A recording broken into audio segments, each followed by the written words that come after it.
showing up, people. So I'll extend the introduction a little bit by talking about myself, and not too long, because that's the least interesting bit about the presentation. But I'm from the Netherlands. I'm a detection engineer. I'm a co-founder of a company called FalconForce, and we do a lot of red and blue teaming. That's also how I got inspired to build this presentation, this tool in the first place. Maybe good to note that I never went to a formal education on info security or programming or anything. I used to go to art school and was a documentary photographer. But I somehow fell into this world, which I really, really like. And I taught myself programming a little bit over the last 2 years. If you want to reach out, there's a lot of info here. It's also at the end slide if you still like it. So what can you expect from this talk? I have some slides with lists on it. Then I'll use the graph to explain stuff with the value of lists. Some more lists, because we're defenders, we love lists. But really, I'm going to talk about the blue team application that you can actually start using BloodHound for, which not too many blue teams sadly do, even though it's amazing. And this is an old quote from John Lambert. It's almost 10 years old, but it always bugged me a little bit, because I don't think it's entirely true, and I don't think he meant it to be true, but it was a provocative statement, so it worked, I guess. So that I took that to heart. A year later, after that quote, the great people at SpectreOps started building or releasing BloodHound. They released it at Black Hat that summer. Version 0 had a very simple schema, right? It was only 3 objects and a couple of edges, but that was already quite impactful. A couple of years later, they were at BloodHound 4.2. I think that's a bit over a year ago. The graph looked very different, right? And this is Active Directory and Azure in the reverse order, actually. So on the right side is Azure, is Active Directory. And now they extended the graph even more. So this is 5.0. This is the most recent release. Still on the right side, you have Active Directory, but you have way more nodes now, which also incorporate Active Directory certificate services for the people that are interested. What you also might have noticed is that on the left side, the Azure side looks way less condensed, because they basically got rid of a lot of duplicate paths. So they condensed it a lot. Also because there's so much volume that they couldn't process it properly anymore. So they basically simplified the schema with some minor caveats, but it's very functional. An interesting bit is also John Lambert changed his view a little bit, where defenders now actually need graphs and should use graphs and are using graphs, fortunately. Also the great people from Circle before, they have missed with a huge graph in there. Awesome stuff.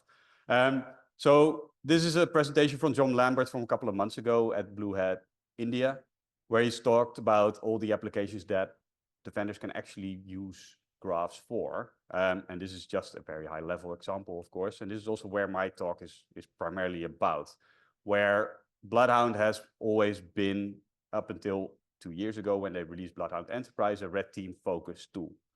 And red teams have been using it a lot to scan your environment once they get in and sort of get a path to wherever they need to go. It's a very useful tool for them, but it's also a very useful tool for defenders. And from what I've seen as a consultant is most defenders don't really use this information to their advantage. They usually, if they even run it, they run it once a year, because then they can go through it, see some stuff, fix it hopefully, and then they scan it again. Whereas you could probably do something better, right? You can do way more with it and keep it up to date, because the information you scan now is already old 2 hours from now. So from that perspective, this I try to figure out a little bit why it wasn't used. And this is, of course, fake tweets that I just created. But this is something that I actually heard from a lot of defenders, where they say query language is very daunting. It's another one that I have to learn. And the interface is not most accessible, and then even if they find something, what do they do with it? Because there's usually not procedures in place to actually follow this up, or how can I use this in investigation? So it's primarily a knowledge and usability gap, I think, but also it's a daunting new tool that you also have to learn. So I was trying to figure that out a little bit. Plus, there's also all kinds of complexities that come into mind, right? So for people that actually worked with the BloodHound tools like SharpHound and Azure Hound, especially SharpHound, which runs on-prem, there's all kinds of problems with frequently scanning. Usually they have to request like a scanning slot and get permission from maybe a change advisory board, because it will generate alerts, hopefully, in your environment. So there's all kinds of things, hoops that you have to go through to actually get this running. And plus, if you even get there, hopefully you have a segmented network. So there's all kinds of firewalls in place, which you don't want to open up for port 445 and some other ports to be able to scan all of your resources. And then still, if you even have that, then your resources might be off, like workstations are not always on, all these kinds of things that you actually want to know that you can't track. And then, of course, since it is a moment in time snapshot, you scan now. So an hour from now, the information might be different. There might be different sessions, there might be different paths, there might be a user added to a group that opens up something that you don't know about, right? So you're always looking at an old truth. And then to the same point, local data is often also not gathered because it's inaccessible by all these tools. And then maybe last but not least is also how, if you even scan the session, how do you know it's still there, or are there more now? So that kind of stuff was sort of what led me to build the tool. And for the people that aren't very into this, so why are sessions important? So this is not the most realistic example, but it's easy to show. So on the left-hand side, the highlighted user is logged onto a machine, but there's another user logged onto that machine that is also logged on to a sensitive resource, all right? So with this, potentially the user on the left could be compromised. Their credentials might be stolen on that box. And on that same box, there's another user also logged on that actually has way more credentials and can open up a path for lateral movement. So that's why sessions are very important. Also very important in incident response, where you want to walk back the path of the whole attack chain. So this is where it gets great, right? Because as attackers, they can scan once, but as defenders, we have access to logs, and we all love logs. And these logs contain everything we need. So that contains sessions, but it contains way much more information, right? We can see when a user logged on, when they logged off, when they unlocked their workstation. But we can also see when a user has been added to a group, when a group is created. And this is true also for Azure, by the way. But we can even get more because we have an EDR and we have all kinds of other NDR tools. So we also get alerts on these entities. So that might also be relevant. And this goes on within Azure, even MFA settings that are changed or these kinds of things, which are very likely attack paths. We can actually start tracking this and start doing something about it, because we get this into our log analytics platform, whatever it may be. And we get that the whole time, and hopefully in near real time, depending on your platform. There was a talk about AWS earlier. Sometimes that takes 4 hours, which is not great, but at least it's something. It's better than scanning sometimes. So I started creating FalconHound. We first did it in PowerShell together with a colleague. And it turned out that PowerShell wasn't the best tool for handling these volumes of data for us. So it became very sluggish. So we rewrote the program in Go. And that has some additional benefits, which I'll go into in a minute. But what basically FalconHound does is we define a set of actions that we wanted to take. So that would be querying a list of one of these resources, so we can get data from a log storage, but also from BloodHound itself. We process that, and then we store results in a separate data store. So it's sort of a man-in-the-middle data processing tool. And how that would work is basically you would, well, as I mentioned, it's Golang. So I have builds for any major OS and system architecture. So it also works on a MacBook. You basically configure some API creds of the platforms that you want to access. You update the config file with that. You define the actions you want to run, and you schedule it within your platform to run every, ideally 15 minutes, if the environment can take that. So how that works is all these actions that are defined, and I'll give you some examples of what they are in a minute. It basically will query the log source, it will process the results, and then it will write some updated information to the BloodHound database, which is Neo4j for now. But it can also dynamically generate some watch lists or lookup lists or CSVs, whatever you want to have. because these can also be used within your detections, right? To enrich something, maybe Kerberos-able users or all your domain controllers or something like that. You can be quite creative there. After it queried all of these things and updated the BloodHound database, I do some cleanup actions. So one of the cleanup actions may be to time out certain sessions or to remove the owned flag, as BloodHound used to call it, where there may be a compromised host. So if there are no alerts visible or handled for these machines, then I will remove those flags. And then I start querying all the BloodHound queries that I want to do. So I have a fresh database now, it's up to date. And then I start looking for new paths from X to Y. So from, I don't know, a compromised user to a sensitive resource like a domain controller or an Azure resource. I process these results and then I write those back to the logging platform I prefer. So that could be Sentinel, but it could also be Splunk or Elastic for that matter. And I can create additional watch lists. So I can also create a list of, hey, these users are known to be on a path. So I can incorporate that again for dynamic prioritization of my alerts, these kinds of things. So as I mentioned, the session information can be kept up to date without even scanning your environment. So you still need to scan, but not every hour, because the logs will be up to date there. You can mark machines as potentially compromised. You can also do like all these path calculations every 15 minutes. So every time a change is happening in your environment, you will get a log entry and you can alert on that, because maybe an admin is making a mistake and opening up a path, but it can also be an attacker in your environment where they actually make a change to give them that access to that sensitive resource. And now you can actually see that happening. And of course, all these modifications to resources. Now I mention only users, group, service principals, but that can also be VMs or key chains or key vaults, all these kinds of attributes. And keep on calculating like new paths, but even also choke points. So basically what BloodHound Enterprise does is it will calculate the percentage of resources that have access to a certain other resource, right, over a path. And there will be a choke point where most of those resources converge. So you could calculate that and handle that. But I don't want to take away from BloodHound Enterprise, because that's definitely a useful product as well. How you would configure this. So there's basically a YAML template included in the project where you should give it some metadata and name and some also useful things. And then you define a source. So in this example, it's Defender for Endpoint, where you just write native custo. So just as you would as a hunting query, for instance.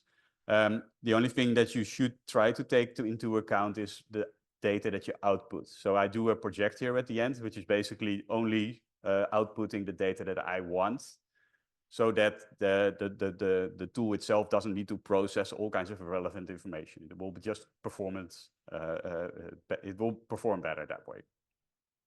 And then once it's done that, then you define the outputs, which could be a multiple. So in this case, I write to Neo4j, which is the BloodHound database, again with native cipher. So I use parameterized, very hard word, queries. So I can just have a single query where it will just repeatedly, for every event that I find, it will write a unique event to an object. So in this case, it will write the publicly exposed ports for a certain machine that it found online. So that's one of the features of Defender for Endpoint, where it will scan, or Microsoft will scan from DigitalOcean for some reason.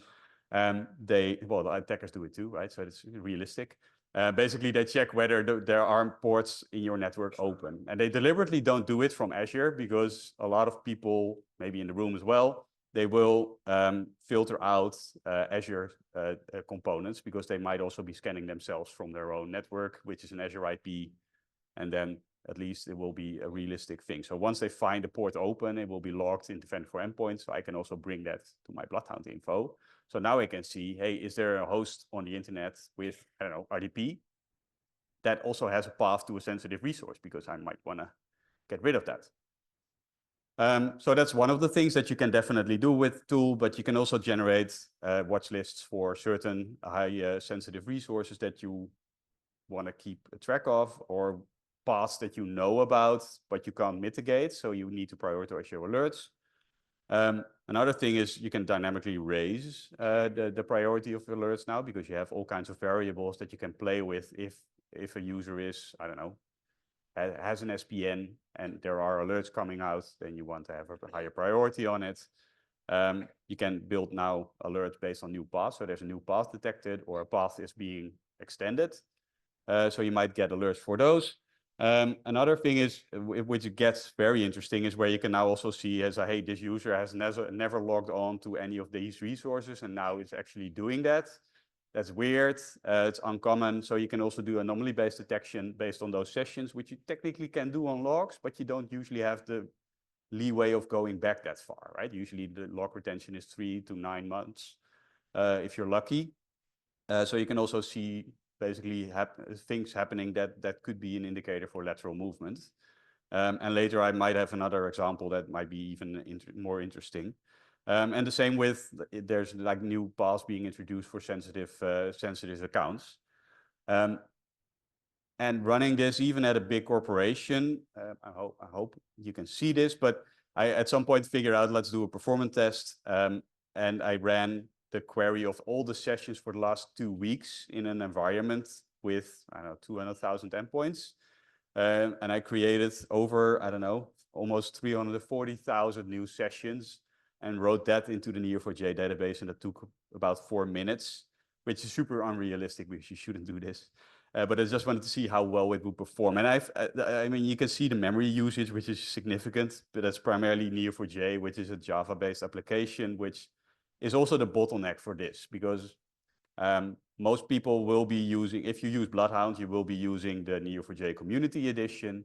And the only drawback of that, apart from some other things, is that it's single-threaded. So it's all basically sequential changes into the database instead of parallelizing it. So that will be a limiting factor in some cases, but I've never seen it being a problem yet.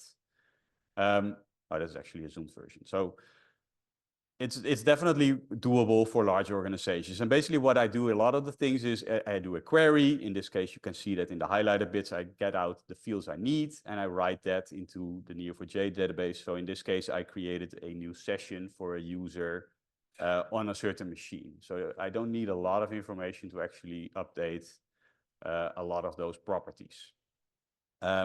And now also a cool thing that you can do is we can time out sessions. So we can assume on a server, for instance, that a user will only be there for a maximum of 3 days. And maybe you have a policy that it's only 1 day, right? So you can change this action. And what I do there is I remove the has session edge, which BloodHound has by default, and I introduced a had session as well. So I record when I timed it out, and I still keep that relationship primarily for 2 reasons. One reason is the user might likely return, because if he's been there before, the user will be there again, especially if it's an admin, but also for the analysis perspective. So if I now generate an alert and time out the session and remove that edge, then you as a responder would look at it as like, hey, I don't see this. Why do I get this alert, right? So all your paths retroactively, if you look at it, will not be there. So that's the 2 reasons why I keep this. And it will be an interesting thing to see where users have been and these kinds of things if you're investigating something. So this is just one example. I do the same with app consent, for instance, where there's a lot of things that aren't detected by the default Azure Hound primarily. And the same with MFA, device sharing, but also eligible roles are not visible there. And we generate all kinds of additional information. So known exploitable CVEs, for instance. So in the previous talk, they were talking about vulnerability scanning. Why not bring that also into your BloodHound database? Because if you know that you have a vulnerable host in your network, you actually might want to prioritize patching for that one if it has a path to a sensitive resource. And the same with a lot of other ones, right? So how can we use this? So this is an example of a Sentinel-based query. So in Sentinel, you can actually do a diff between the previous iteration of your log and the current one. And if there is a difference, then I actually want to get a result. So it might not be super legible, but basically what I'm doing every time I run FalconHound, I write an entry of everything I find into Sentinel or Splunk or whichever you defined. And with this query, you could then look at the previous time you ran it and the current time. And if there's a difference, you get output. That's sort of the bottom line of this. So that's one of the use cases that you can now start looking at. It's like, hey, we got more paths. So you can give an alert to your analyst and have them look at it. And these are some examples from real environments. So this is one where a compromised user has it's a lengthy path, but it is a path to basically domain admin, where it's a user that's part of a group, that's part of a group, that's part of a group that can actually RDP to a machine and so forth, right? So it's not the most accessible path, but if an attacker would land on this machine and actually start also ingesting the BloodHound info, he can now start having fun. Same for that other example where I mentioned it. So this is an SCCM server that had remote code execution on it.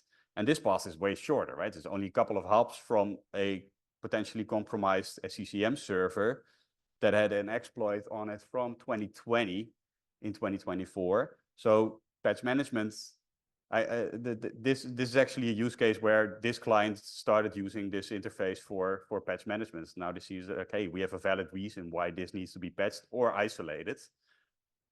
Because also, why would a user be able to access the SQL port in the first place, right? So that's all kinds of reasons why you could use this for real. And this is the same where an exploitable machine can be having access to a high value resource, where maybe also that machine is already logged on with like the diamond icon indicates a high value user. So that's usually domain admin or something like it. And we can also see since when it was exploitable and which CVEs are on that box. So it's a relatively nice indication that you can actually use. And in this case, there were also alerts on this machine, which I also get from Defender for Endpoint or CrowdStrike or some other platforms, and I immediately write those. So once an alert is handled, I remove the alert ID, and if there's no alert IDs, it's also not a potentially compromised host anymore. So all these things are also tracked within the tool. Another thing that is interesting is dynamic groups in Azure that can be abused in a lot of cases. So in this case, you also get like the logic behind the filling of the rule. So you can see that a device, if it starts with PAW, which is privileged access workstation, or it starts with admin, you would be member of this group, and this group would give you rights to all kinds of other things. So what would happen if I, as a user, you can usually also register your own devices, right? So I can just register my own rogue admin device. And then what would happen? I would be part of that group and I immediately would have access to this. So this is something you obviously don't want. So with these kinds of scans, you can at least audit this. Other things that you can do is build lists of Kerberos or users, so SPNs that also get sessions, which shouldn't happen a lot, and especially session means interactive logon, basically, for me. So with the poorest lateral movement example that I could show you is basically I logged on from Snowman to Jon Snow, which has an SPN on it. And now I can actually use that list that I created earlier to also build the detections like, hey, if somebody in this list has an interactive logon, I want to get an alert. It's not rocket science, but very effective. And we can also do the same with a FalconHound query. So it's basically doing both at the same time. One of the other things that I try to do as much as I can with all the actions that I do with FalconHound, where I generate a path, I also try to add a basic BloodHound query so that you can just copy paste that and see the visual representation of the list that I generate. So I generate a list with all the steps of the path, which is very useful, but sometimes it's also very daunting if you get 80 steps. So then getting a graph-based version is actually way nicer. So you can just copy paste the query and you will find the same results. One of the things that we're currently working on is building a platform for analysts where we're actually trying to incorporate like a real life graph next to all the standard BloodHound outputs, like, hey, this user actually has sensitive access. So give also a visual representation so that an analyst can immediately see, hey, this user is somebody with a lot of access. So probably it's more important to analyze this than that other user that has nothing substantial to do. And we're also trying to incorporate this into a Sentinel workbook. We work a lot with the Microsoft products. So other things that you can do, which is really cool, is you can track, but also try to predict lateral movement. So in this case, the first user on the left was compromised potentially. And then later we saw alerts coming on that second user, which is later in the path, right? And an attacker, if he has a similar database, he'll be looking at the same path. But what we can now see is that that third user, basically the one on top, that doesn't have alert yet. So we might want to start investigating that. And maybe depending on your use case, you might even want to isolate that user. So you break the path or you break the chain so that at least you can stop lateral movement. Might be a bit impactful, but it depends a little bit on your organization. But it will give you some means to actually start doing something before they actually reach the end goal.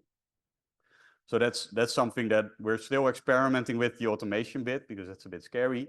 But at least you can start suggesting to your analysts like, hey, these two users have been compromised. It's likely that this one will be next. And I still use the old BloodHound interface basically because that skull sign, which is quite useful, isn't there in the new version. So I talked to the team and hopefully they will add it. Other real world example, I tried to recreate the Midnight Blizzard thing, ironically, where if you haven't read about this or heard about this, this is probably the best talk you can watch. It's really good. Andy is the best at explaining this kind of stuff. But basically what it would look like is this. So in a very nutshell approach, because I don't have a lot of time, there was a app registration in a dev tenant for Microsoft that also had quite high privileges on a admin app that they called legacy app in the production tenant. So basically there was a path between two tenants where they could elevate privileges, assign themselves some additional privileges to read emails and start having fun with that. So one of the things that back then wasn't known is how they compromised the user, whether it was through password spraying or some other method.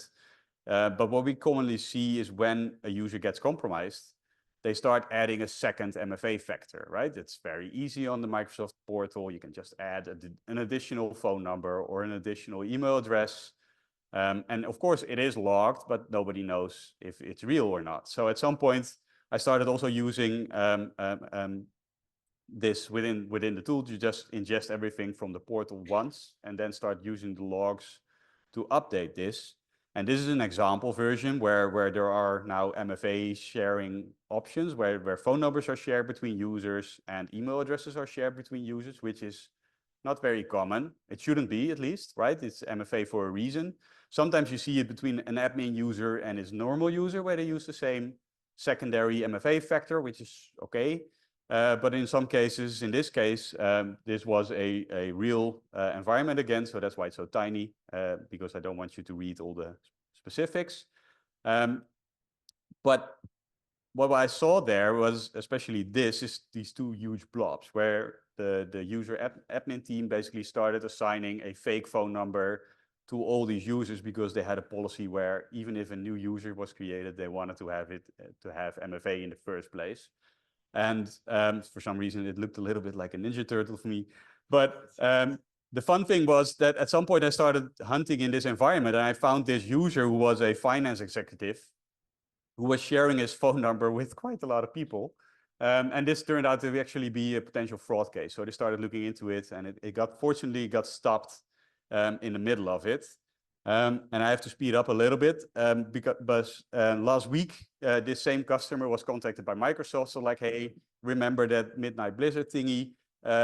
We saw signs that you were compromised by it as well. So of course, that was a great week for that client. I spent a lot of time hunting for them, doing some additional incident response. So one of the things that we did is started looking at service principals.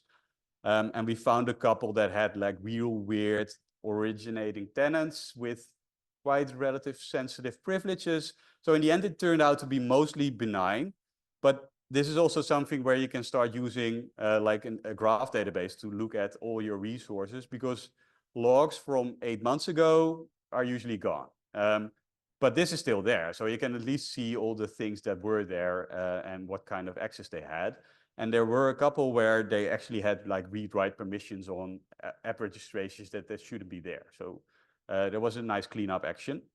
In terms of implementation for SharpHound and Azure Hound, you still need it because it gathers way more than the logs will ever will. So run this once a month, once a week, depending on your bandwidth. And FalconHound you can just set as a scheduled task or a cron job and run that as quickly as you can, because this will actually give you like real life updates and make sure that you can start alerting on it. Couple of small things. BloodHound, all the new versions, they support cipher mutations now since a week. And you can use FalconHound to do that as well. So you can update at least BloodHound Enterprise as well with it, but you can't query it yet because currently the API doesn't support what I want to do with it. They're great with taking feedback and they're working on a solution. So within a couple of months, it will probably be there, but take that into account if you're an enterprise user. If you have CE, so the community edition, you can just use Neo4j, which is also there. And then everything works out of the box. And this is sort of what I just mentioned, right? So this is what it would look like. Why consider it if you haven't gotten the message yet? It's basically keep everything up to date from your logs, even your MFA, vulnerability settings, all these kinds of things will actually give you nice insights. And also see weird account sharing happening, for instance, which is not really something you want. And especially the attack path detection that you constantly get instead of like once a year on an audit, that will help you a lot. So now defenders still think in lists, attackers will think in graphs, but at least defenders can leverage all these graphs to make more lists. And as long as this is true, attackers probably will win less, at least. It might still win, but it will make it a lot harder because we look at the same data, but then more, right? Because we have all the enrichment opportunities that an attacker generally doesn't have. So it's an open source tool. Contributions are super welcome, especially in terms of actions. I'm developing constantly on it. I will have a new release on it probably within a couple of days. And with that, I don't have time for demos, so thank you.